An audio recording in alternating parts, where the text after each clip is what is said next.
Kolikáté, že to bude? Ale ty jsi mi to neříkala. Zase já. Já upeču buchty. Sáva! Nechceš pomoct? Tolik dětí. Jste vyhráli ve sportce? Rodina XXL a neb koutek pro rodiny nadměrné velikosti. Hezký den všem, kteří právě posloucháte. Vítejte v koutku pro rodiny nadměrné velikosti, kde mám dnes krásnou možnost povídat si s Karin a Vaškem Kvapilovými. Karin a Vašek žijí v malé vesničce v Rychlebských horách, kde provozují svůj penzion, žijí tedy se svými 4 dětmi a posílají odtud do světa pyšlické příběhy a pyšlické hračky. Jeden z posledních počinů, který vzešel z jejich domu, je Václavova knížka Nesnažit se být dobrý, kde dopodrobna rozebírá příběh marnotratného syna. Proč se rozhodli opustit jistoty povolání a vydat se na nejistou cestu podnikání? Jak a jestli vůbec se jim daří navzájem si dávat prostor pro seberealizaci? O tom a mnohem dalším si dnes budeme povídat a já moc děkuji, že jste přijali pozvání a vítejte u sebe v obýváku. Děkujeme. Díky. A na začátek mi řekněte, jak jste se ocitli vy dva, Karen ty z Vendryně a Vašku ty z Olomouce, tady v Rychlebských horách, v kraji, který je určitě malebný, ale mnozí ho považují za neperspektivní. Řekněme. Co vás k tomu vedlo? Já bych řekla, že možná taková jako mladická nerozvážnost, že jsme asi netušili přesně úplně kam jdeme. My jsme se vlastně potkali v Praze. Máš to před ten mikrofon? Nevím, asi jo. Možná. Potkali jsme se v Praze, kde já jsem ještě studovala, Vašek už pracoval a jak to bylo? To už je 20 let, že jo? To už je jako přes 20 let, takže to je docela dlouho. Je pravda, že v tu dobu tady tento kraj vypadal opravdu jako jinak, než vypadá teď. Podstatně hůř, řekla bych, Jo, ne? jo. Co vás teda tak okouzlilo? No. Že jste se tady rozhodli žít svůj život se 4 dětmi nakonec. Tak to bylo postupně, no. No, jako ta krajina, ta příroda, jo, ty kopce, lesy, to bylo takový jako úlevný pro mě. Já jsem jako cítil, že bych chtěl jako žít někde na venkově a tady se mi to zdálo úplně jako ideální. Jo, že když jsem třeba se rozhlížel po nějakých domech někde třeba na Hané, tak mě ta krajina připadla, že ta vesnice je vždycky mezi poli a celkem moc není kam jít a měl jsem takovej, tady když jsem přišel, tak jsem byl tím hrozně jako okouzlený, jsem si říkal, to je něco, tady by byl úžasný život. A je? Je tady úžasný život. No. My jsme měli vlastně, pro mě to byla taková jako velký krok v tom poznání Vaška a vlastně v takovém tom jako soužití, v nějaké jako svobodě, kterou jsem potřeba cítit ve vztahu, že já jsem si nebyla úplně jako jistá. A Vašek řekl tehdy, že když to prostě nebudeme chtít, tak to můžeme kdykoliv prodat a odejít pryč.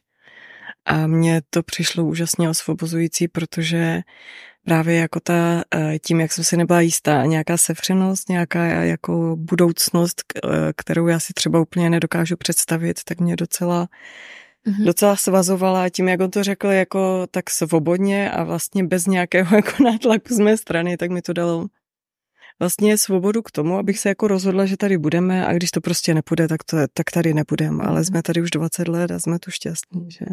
A hrozilo takže někdy, bylo... hrozilo někdy, že opravdu odejdete? Byli jste někdy v takové situaci, kdy jste s tím tady chtěli seknout? Jo, hrozilo. No. Tak přišly jako okamžiky, kdy to vypadalo, že budeme mít problém se zaměstnáním nebo se zajištěním prostě, jo, rodiny. Takže rozhodně jsme uvažovali jako i docela vážně, že prostě tady skončíme a půjdeme jako zpátky nebo zpátky někam jinam, kde budeme mít možnosti, jo. Ale pak jsme tu situaci nějak se otevřely možnosti, které se předtím jako nebyly. A ty možnosti byly tady, jako, a my jsme je přijali A pořád jsme tady, no. A já bych řekla, že vy jste si ty možnosti i dost vytvořili sami. Vy jste se nějakou dobu pohybovali ve školství, oba dva, jestli se nepletu. Je to tak. A rozhodli jste se teda tohle povolání, které je určitě náročné, ale na druhou stranu přináší plno jistot.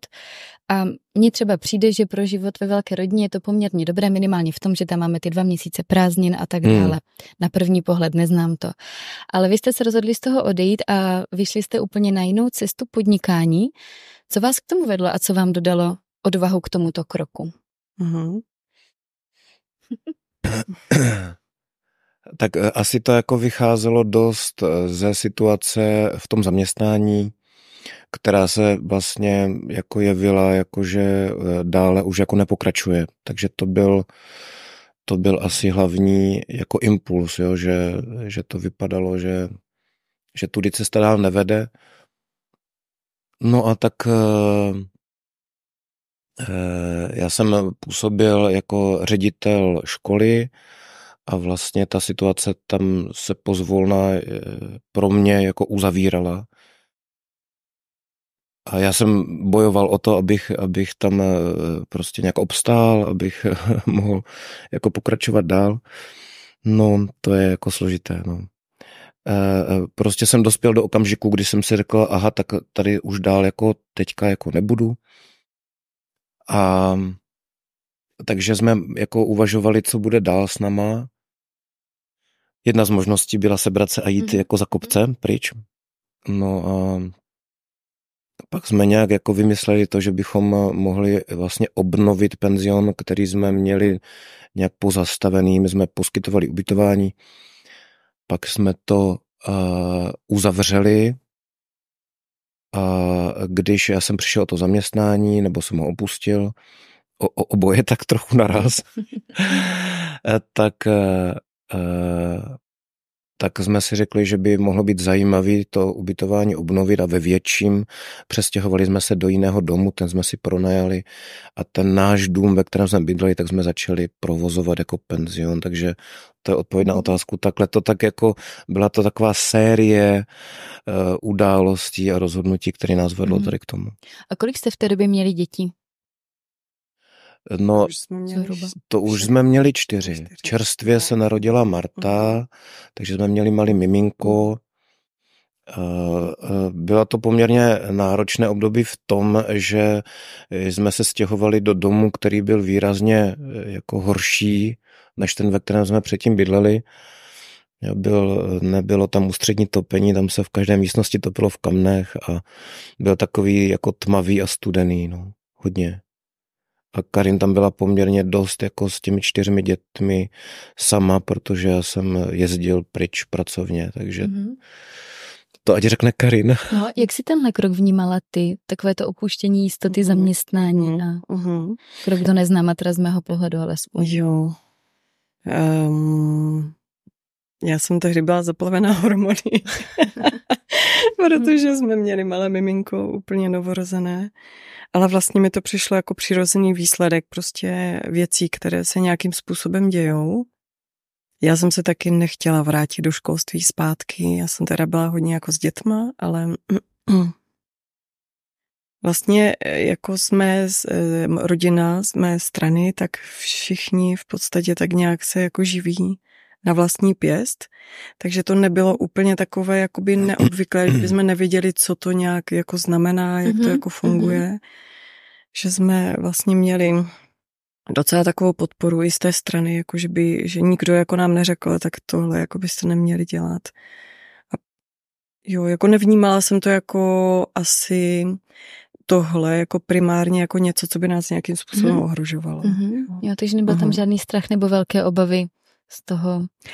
Tak možná byl, ale jsem jak věřila, že to asi jako zvládneme, ale tak jako je fakt, že jsme jako za začátku měli velmi nízký rozpočet, že jsme opravdu žili jako prostě hodně chudě. No.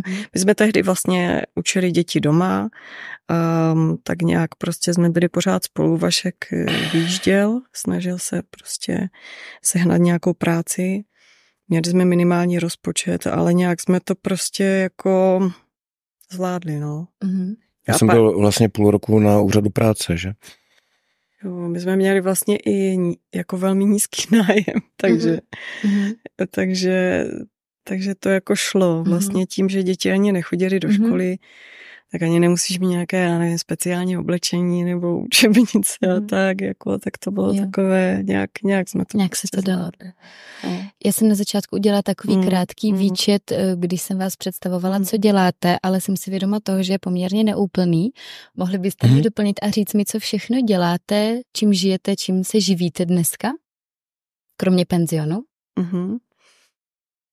Jo, tak máme jako to ubytování, to je vlastně takový náš asi jeden z hlavních příjmů a takových jako i jako finančně, ale i co se týče vlastně té energie a toho času. A já k tomu dělám masáže, různé druhy. A teďka jsem začala studovat více tradiční čínskou medicínu, což mě velice zajímá. A přijde mi to úžasně fascinující a vlastně mi to vede k tomu, jak vidím, jak je opravdu člověk jako tělo a jako celek krásně vytvořený, jak nádherně funguje. To pro mě je teda úžasná, krásná věc. Takže jo, ty se ptala vlastně jako na to, čím se živíme. Co všechno děláme. A co všechno děláme, jo. A tak jo, já teda dělám i další věci, které vlastně nejsou ani výdělečně činné, které si teďka můžu dovolit a vlastně mě to baví. Jo. Třeba jsem začala dělat japonskou kaligrafii nebo hraju na klavír, že, tak to hrajeme vlastně jako spolu často a vedeme sbor. Co ještě děláme? No, tak to už jsou potom takové jakoby koníčky, že? Ale vlastně jako pro mě je to teďka takové příjemné období, že si vlastně jako můžu dovolit dát sama sobě ten čas. A věnovat se přesně těm koníčkům a nemusím jako přemýšlet úplně jako primárně třeba nad tím, jestli je to výdělečně či ne, nebo ne. Vašek to má možná nastavené trochu jinak. Já ještě vlastně se věnuju jachtingu, že dělám kurzy jachtingu a vedeme oddíl pro děti, který se učí plachtit. Jak plachtíš tady v těch Chlebech? Tady na Niském jezeře, kousek tady v Polsku, je vlastně dobrá základna, ta vodní plocha je tam veliká, zajímavá, jsou tam ostrovy různý, tam mě to moc baví a když jsem tam přijel, tak jsem si říkal, to je moc hezká lokalita, tady to je nevyužitý. Tak jsem tam viděl takový potenciál. Takže jsi založil ty nějaký klub a ty kurzy? Ten klub, kam my jezdíme, tak to je polský klub, který už tam dlouho jako funguje. A my jsme vlastně do toho vstoupili s takovou jako českou sekcí, jo, že jednak můžou lidi přijet na hromadný kurzy víkendový, kde se prostě učí ovládat plachetnici, nebo i individuální, je možné umět dělat kapitánské zkoušky. A kromě toho je tam ten oddíl dětí, tady pro děti z Jesenicka, pro české děti, že děláme tábory jachtarské, tak to mě jako moc baví. Jo, to, když tam jako jedu na to jezero jakoby do práce v uvozovkách, tak se tam prostě těším a jsem jako nadšenej z toho. No. Mě to jako nabíjí. No. A ještě jsme nezmínili pyšlíky. Jo, no to jako pořád funguje. I když jako ne moc velký rozsah. No, děláme takové hračky prostě dřevěné. Mám dílnu truhlářskou a tam je možný, jednak se tam něco vyrábí a prodává na e-shopu, ale také ještě k tomu vlastně ten zákazník může přijet do té dílny a vyrobit si tu hračku sám na víkendovém kurzu. Takže to oboje dohromady je ta oblast jako té práce se dřevem. Ty jsi zmínila, že teď už máš prostor věnovat se trochu svým koníčkům. Máte děti, které jsou už ve věku, kdy dospívají. Nejmladší dcera má 11 let, nejstarší syn 17 let. Jak byste porovnali ten život s malými dětmi, dejme tomu předškolního věku, versus teďka ten život s těmi dospívajícími? Podepsali byste se třeba pod tvrzení, že malé děti, malé starosti, nebo v čem vidíte výzvy těch jednotlivých období? No my jsme měli vlastně děti docela brzo po sobě, všechny najednou, vlastně během 6 let 4 děti, což jsme takhle chtěli. Zrovna na to myslím. To byl návrh Karinky, že když jsme se brali, tak Karinka říká, a všechny děti uděláme naráz, jako. Bylo to moudré, Karin? V další mladická nerozvážnost. V různých životních etapách to vyhodnocuju různě. Je fakt, že některé situace si už vůbec nepamatuju, a když se teď zpětně díváme na některá videa, tak opravdu jako zírám, vlastně rodinná videa, tak zírám, co jsme všechno jako mohli zvládnout a stihnout a jak to jako vůbec mohlo fungovat. Je fakt, že jsme to tak nějak jako, že to bylo trochu víc na mě, možná jako, asi jo, tak Vašek chodil do práce tehdy.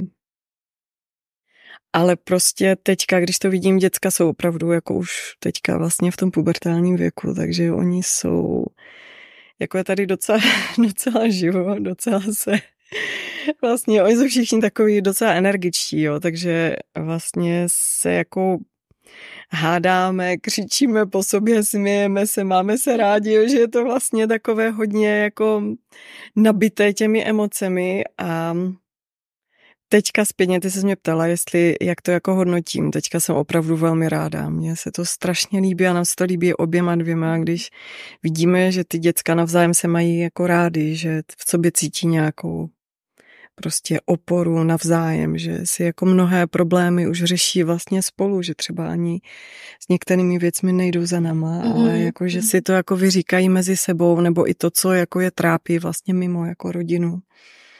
Že mají prostě takovou jako k sobě důvěru navzájem.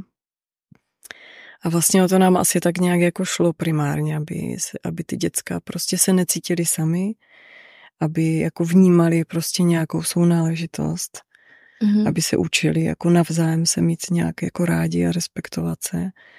Tak ono se to ještě bude určitě vyvíjet samozřejmě jakkoliv dál, ale teďka zpětně jako jsem velmi ráda. Myslím, že to bylo skvělé rozhodnutí. Jo. Že? Já si třeba moc užívám to, že vidím, jak jako my dva s Karin jsme teď jako v jiné fázi, než když byli děti malí. Jednak jako osobnostně, ale i v našem vztahu, jo? Že to někam se to jako nějak vyvíjí, že nějak se to jako proměňuje. Jsou nějaký nový výzvy, nějaký témata a ty jsou prostě jiný, než byly před 10 lety. A i ty děti se vyvíjí a mají své jiný témata samozřejmě. Takže ta dynamika té rodiny je jako obrovská a já vlastně si ohromně jako užívám to, že můžu vstoupit do takové role takového jako více jako takového průvodce nebo pozorovatele nebo toho, kdo je prostě jenom přítomen.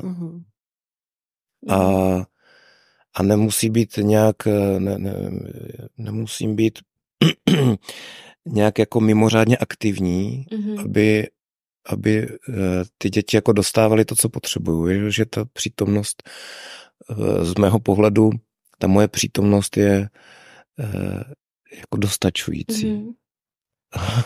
Vašku, ty jsi napsal 3 knížky, jestli se nepletu. Jo. První 2 jsou s dětskou tématikou, jsou to pyšlické příběhy. Je to tak, že ti inspirovaly vlastní děti? Ono se to tak nabízí? Je to tak. To byla právě ta etapa těch malých dětí, jo, tak tam to jsem psal jakoby pod dojmem té tvůrčí fantazie toho světa, kde každá věc ožívá a to mě jako fascinovalo, takže to vychází tady z toho. Ono to z toho jde velmi cítit. Karin, jak ty se zkoukala na to, když za tebou Vašek přišel s tím jestli to tak teda bylo, že napíše knížku, když jsi byla ve studeném tmavém domě se 4 dětma. Jo, mně to přišlo skvělé, jo, jako jsi úžasná. Každý asi nějaký takový ostrůvek nějaké naděje a něčeho, jako co přesahuje vlastně takový ten každodenní život typu vykakat, vyčurat, prostě navařit a zatopit, byl vlastně velmi příjemný. Mm-hmm. Takže nekalkulovala jsi s tím, že aha, tak teďka zase bude sedět prostě další hodinu u počítače a psát a já tady zase budu a tak možná jo, ale na to si teďka nepamatuju. Možná jsem to v tu chvíli jako řešila a teďka zpětně jako si nepamatuju, že bych to takhle jako měla, že bych nechtěla, aby jako psal. Nevím. To opravdu jako buď je to nějaká moje selektivní jako zapomínání, anebo nevím. Ani já bych neřekl, že bys jako nějak nechtěla, abych psal, nebo tak to. A jak jsi na to teda našel v té době ten prostor? Pamatuješ si to? Jako asi nějak po večerech a tak, jako jo. Prostě když byla mezírka někde, no.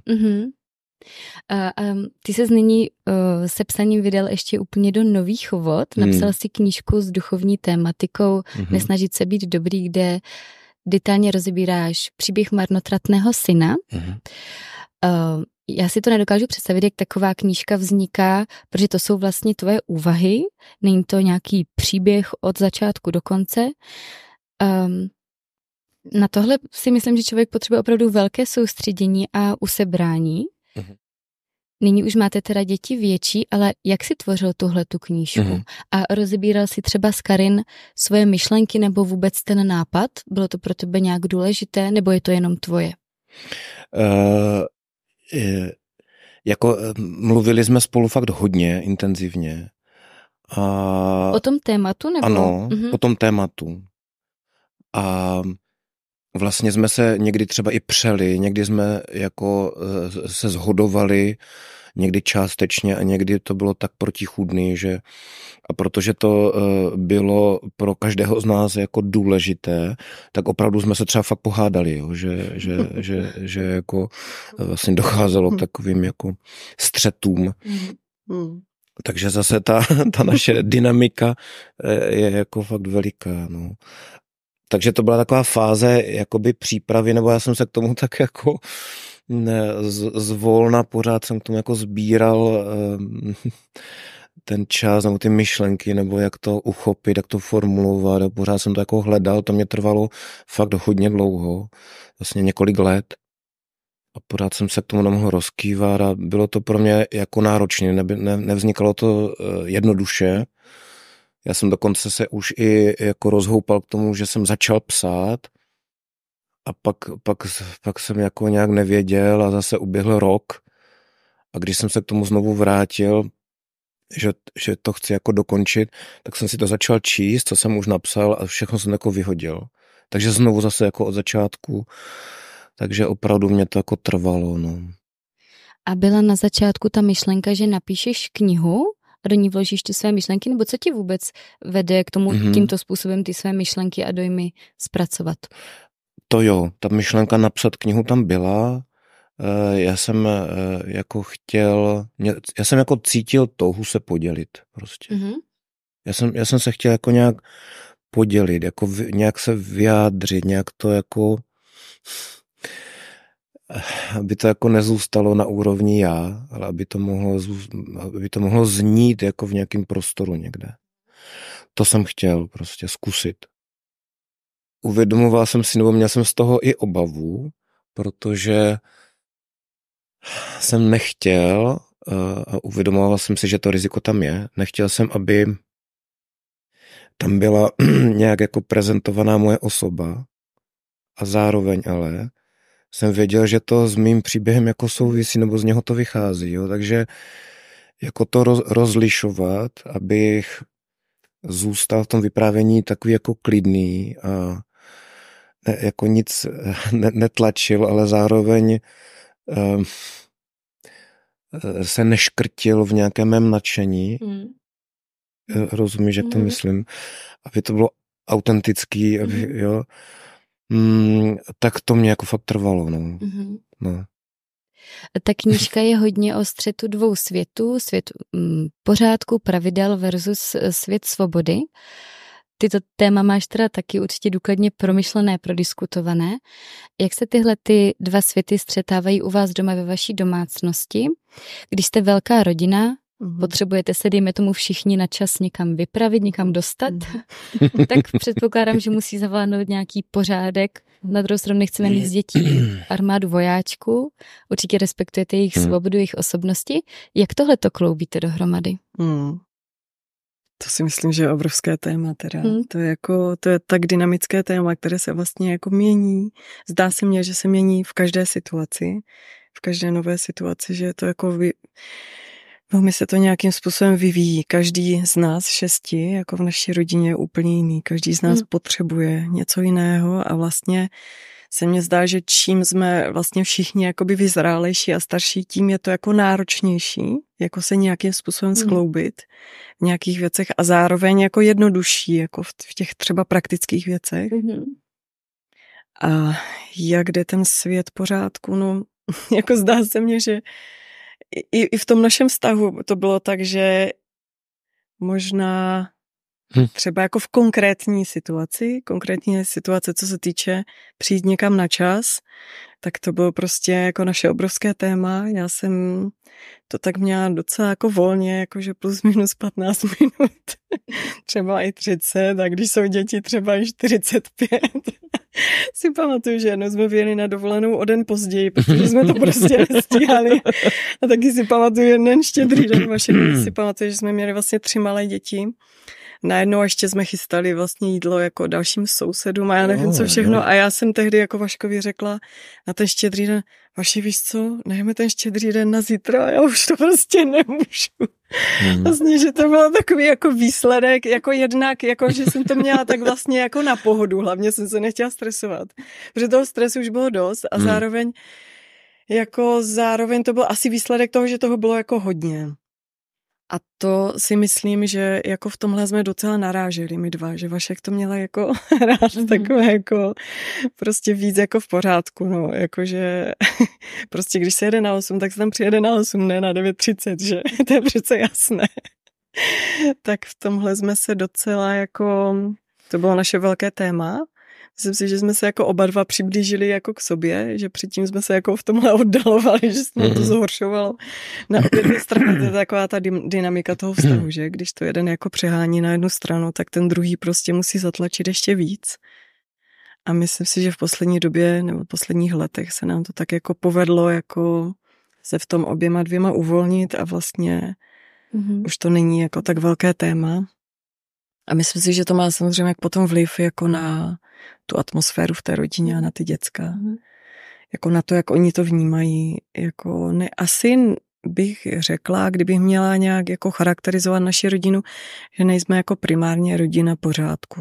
Jako, že by jsme, nebo nevím, no možná každý z nás to vidí nějak jako jinak. Taky to tak vidím. Ale, třeba když to srovnám vlastně jako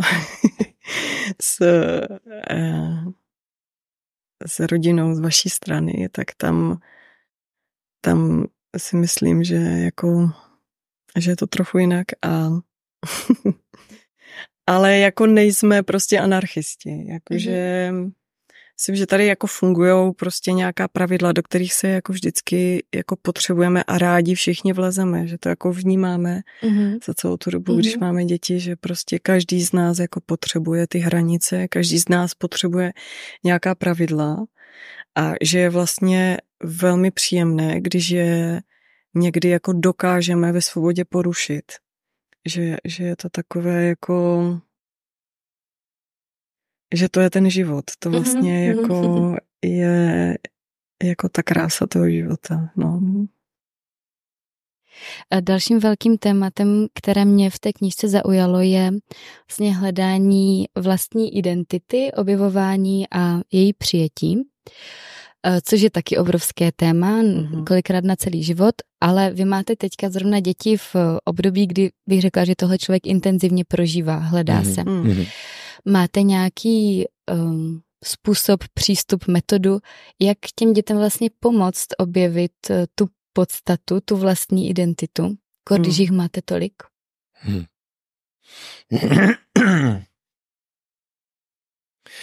Já tu odpověď na tu otázku vidím ani ne tak v nějakém jako způsobu vedení, v nějaké strategii nebo v nějaké výchově, ale spíše v tom, že, nebo tak jsem tomu prostě uvěřil, že ty děti mají možnost zakoušet přijetí.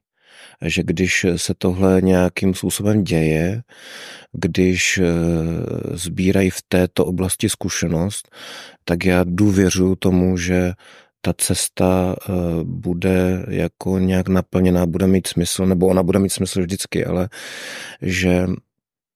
že to bude jako dobrý základ, no, tak. Takže já se jako v té výchově, pokud se ještě v tom věku dá mluvit o výchově, vlastně moc nezabývám nějakými jako výchovnými metodami nebo jak to udělat, aby děti měly zdravé sebevědomí, aby našli svoji identitu. Věřím tomu, že když jim budu dávat přijetí, když jako budou mít do života zkušenost toho, že je nemám rád pro to, co dělají, ale že je mám rád jenom proto, že jsou. A opravdu, aby to jako si fakt ošahali jako v praxi. Tak jak to v praxi děláš, že jim tohle dáváš pocítit?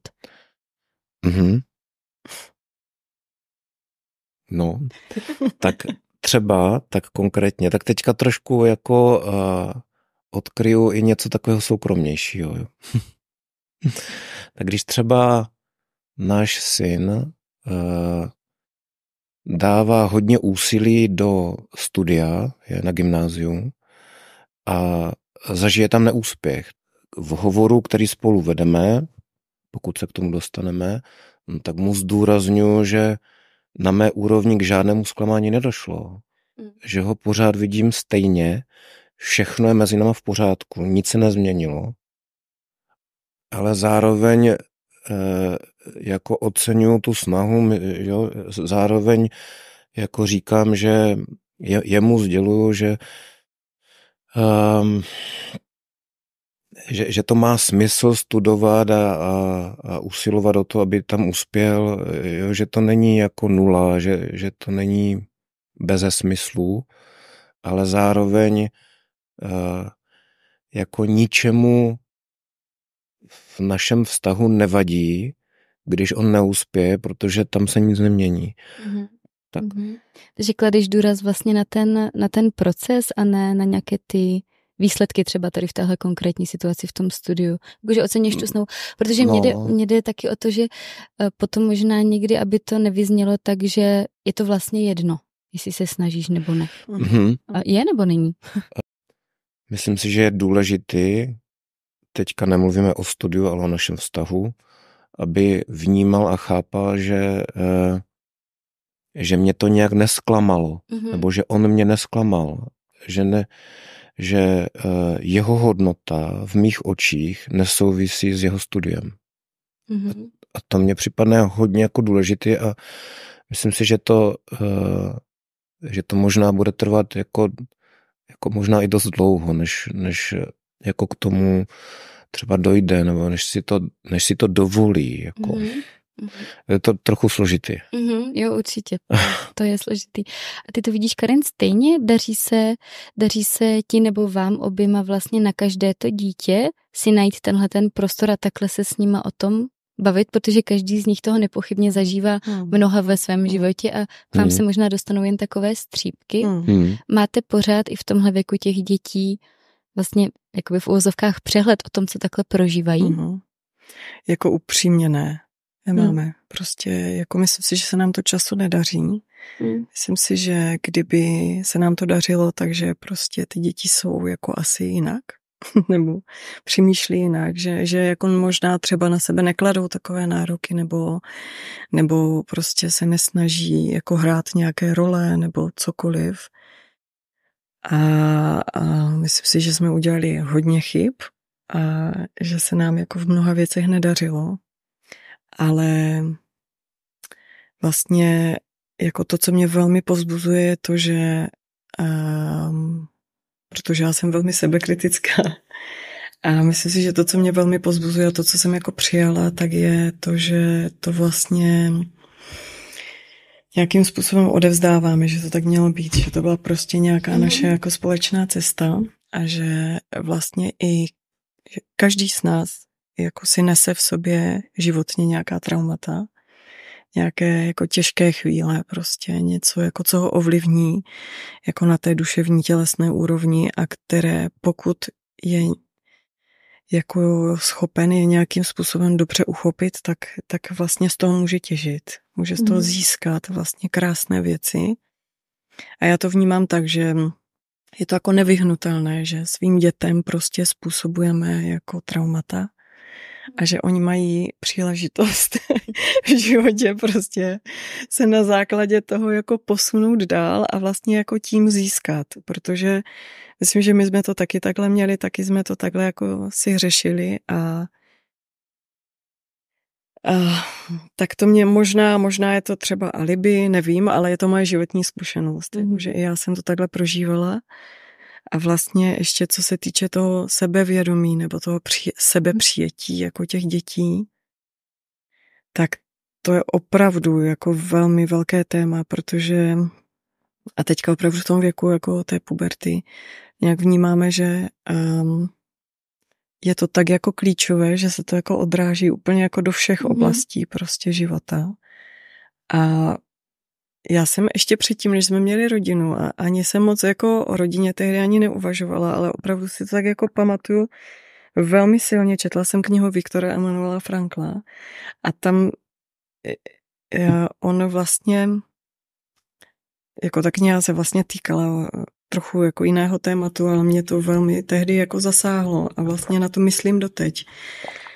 On psal o tom, já to nebudu jako citovat úplně přesně, ale vlastně jako mluví o tom, že takové to jako zdravé sebevědomí nebo zdravé sebepřijetí dětí se odvíjí od zdravého sebevědomí matky.